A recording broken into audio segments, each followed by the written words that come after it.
Join me on this episode for my soul food inspired cornmeal collard green quiche.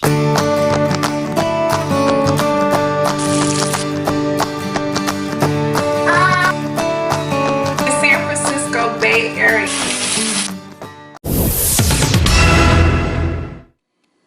Okay, so for our quiche, we are going to go ahead and strain our eggs.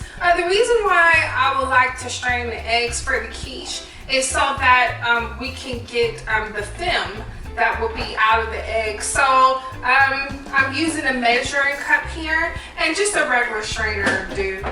You don't have to be too fancy with it. Just put it on top just like that and crack your egg. After you get a little bit of the egg cracked, what you want to do is go ahead and run it down just a little bit like this. And then that way you can get the egg to seep on through.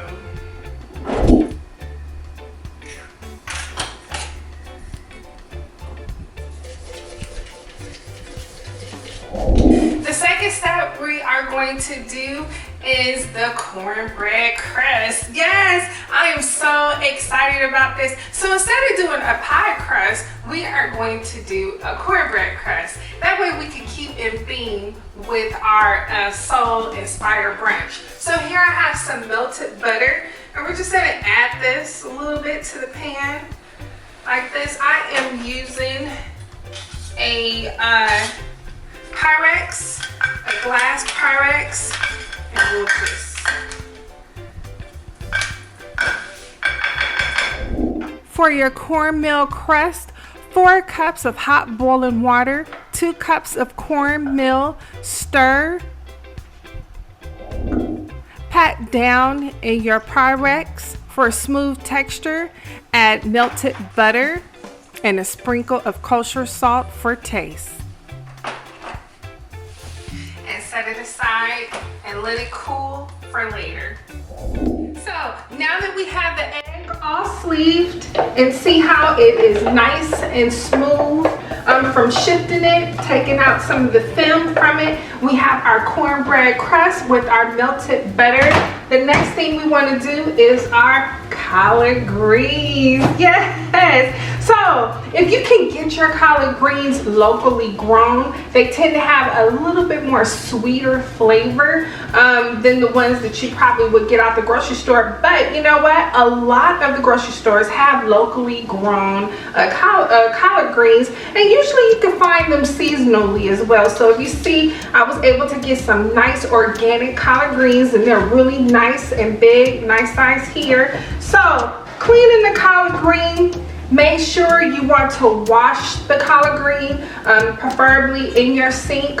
Just a little bit of vinegar, or if you have some spray, some vegetable spray, that will help. That will take off a lot of the dirt from your collard green. But what I like to do here is I have the stem just like this. See, you see the stem here? And what I do is I take my finger and just rub it down, hold it.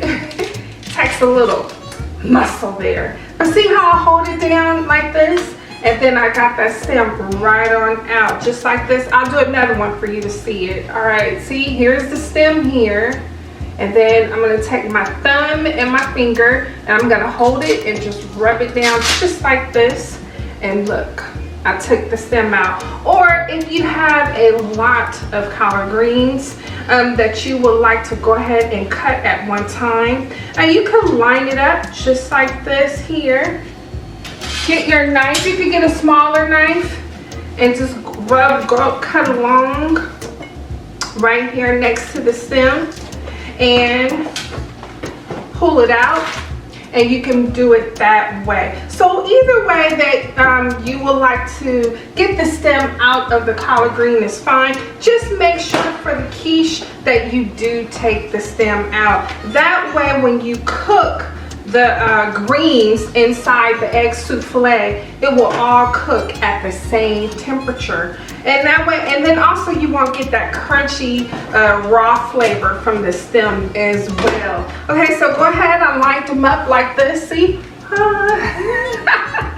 I lined them up just like this here. All right, put them on flat like this, okay? And then once you line it up, you want to take it from the end and roll up. So roll up your greens. All right, so roll it up like this here, all right? Go ahead and cut in the middle. Now I'm camera part, but that's okay. Look, I have one hand, I could do both. Bring your hands, your fingers all the way to the edge like this. Have them nice and rolled. You want to cut in the middle of each one. And then just bring it up in a bunch. And then bring out a larger knife if you like. And then go ahead and chiffon it down just. And then watch out for your fingers. And then here you have it, your collard green. And if you want to make it a little bit more smaller, it depends on you.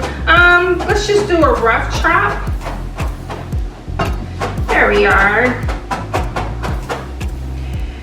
And remember, this probably be more than what you would need for the quiche. You can always put it in a Ziploc bag and save it for your salad, or better yet, save it for your smoothie the next day. Okay, so we have everything already prepped out. Now let's go ahead and put it all together. Okay, so here we have our egg here. So we have our eggs beaten. They've already been sleeved out. We are going to use our heavy cream.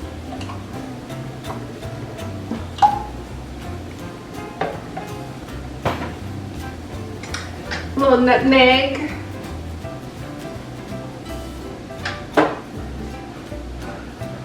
Kosher salt. A little black pepper. Okay, let's make sure we mix it all well.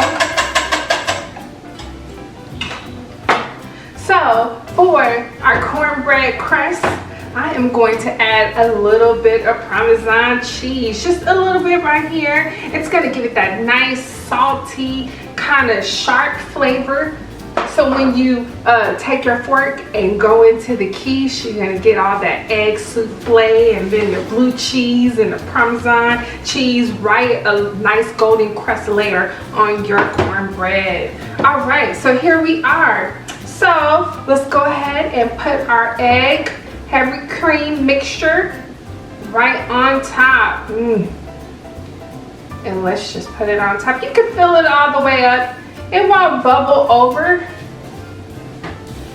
And if it does, we're going to put it in this souffle pan so it'll be able to catch it as well.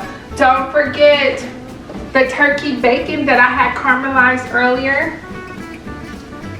Fill it in just like this here.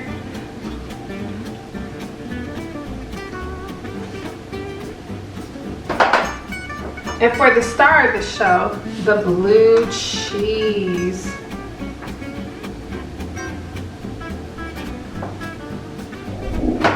And then we're going to top it with the collard green.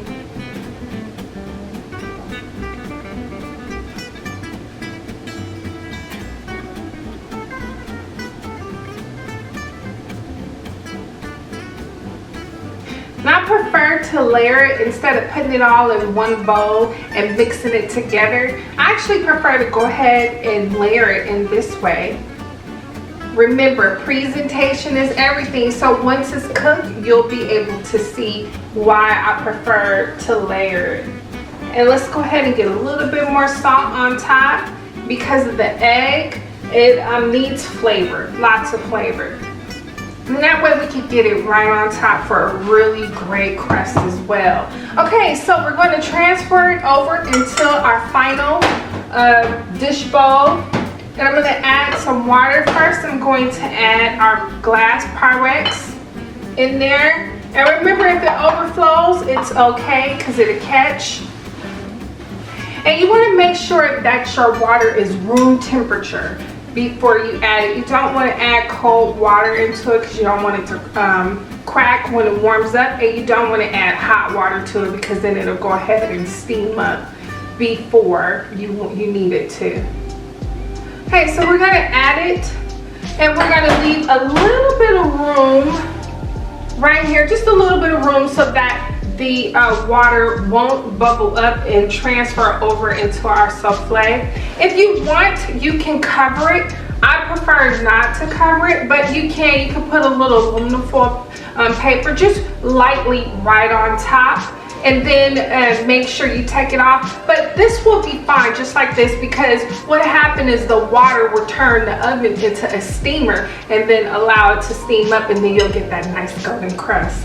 Okay, so let's go ahead and get it into the oven, 325 degrees for 1 hour and 15 minutes.